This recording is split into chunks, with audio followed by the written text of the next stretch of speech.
we've been saying this for a while. Greg Dulcich has been basically a question mark going into his new role, obviously with injury concerns moving into Sean Payton's system.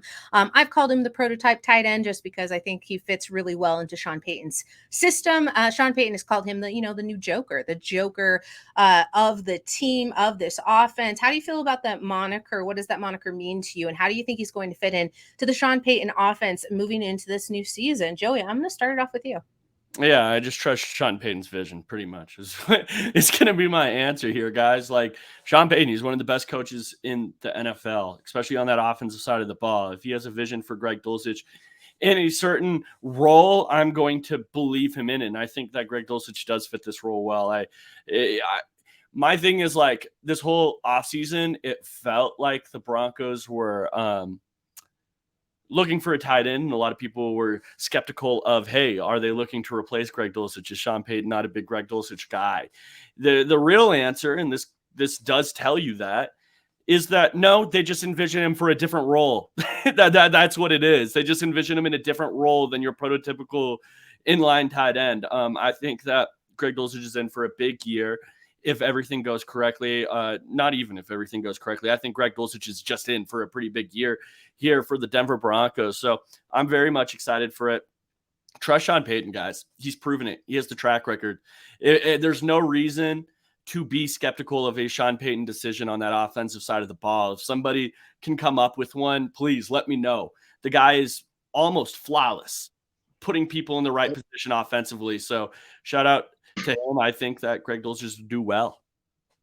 Yeah, it took over a laughable Saints franchise, viewed like the Cleveland Browns or the Detroit Lions or whatever, and was there, I think, 16 years, and something like 14 of those 16, he had a top 10 offense. And the 2 years he didn't, the offense ranked 11th and 12th.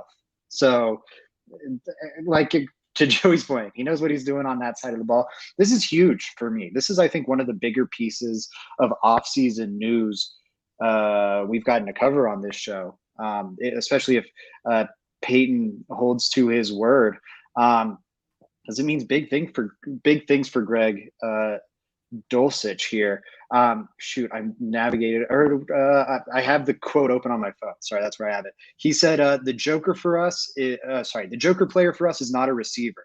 It's either a running back or a tight end with exceptional ball skills, and then you can work matchups. We've had that at the running back spot. Reggie Bush was the Joker, Darren Sproles and Alvin Kamara. Those were all unique players, not just in the running game, but they had passing game skill sets that allowed you to do multiple things. And I think Greg does too. Now, obviously, he's not going to be like lining up in the backfield next to Russell Wilson, but just being that kind of versatile pass catcher. I was listening to the Athletic Football Show. Nate Tice mentioned how Jared Cook was in that role under Sean Payton and the Saints and had a great season in that role. Greg Dulcich, by the way, coming out of college, was compared to Jared Cook by Nate Tice, Danny Kelly, and some other top draft people, media draft people, that is. So I think it translates really well. It gets me excited because Greg Dulcich was so exciting last year. And I think this is a current worry I have with Damari Mathis. Whenever you have young, exciting players and you undergo coaching turnover, you risk those players going bad. Maybe that's what happened with Drew Lock, but that's like the one I always think of because it was so debated, but it happens all across the league every single year. So I just wondered if that carryover would be there. Now I feel a lot more confident that carryover will. Obviously, the tight end room is pretty dynamic. I think there needs to be a different word, especially when it comes to the Denver Broncos, in using the Joker. I think you could call the player an enigma. You could call them dynamic. You can call them a bunch of things. But the Joker, that's NBA. We're going to stick with Nikola Jokic. I think we can call Greg Dulcich something else than the Joker. But obviously, for NFL, it's going to be a little bit different. We were talking about Greg Dulcich when he got drafted and then through the season last year, that his ability to stretch the field and just play in a bunch of roles as not only a target, but as a blocking tight end has been really important for what the Denver Broncos had planned to do last season. This season, I'm hoping that it's much the same, if not more, involved. It's nice to hear that they're looking to Greg Dulcich to have a more impactful role. I'd even say the X Factor role. To me, when you've got a moniker, you're already setting the expectations that you're an X Factor. So we'll get to that too in just a little bit. Cal's in the chat saying, I have takes about tight ends. You don't want to hear them.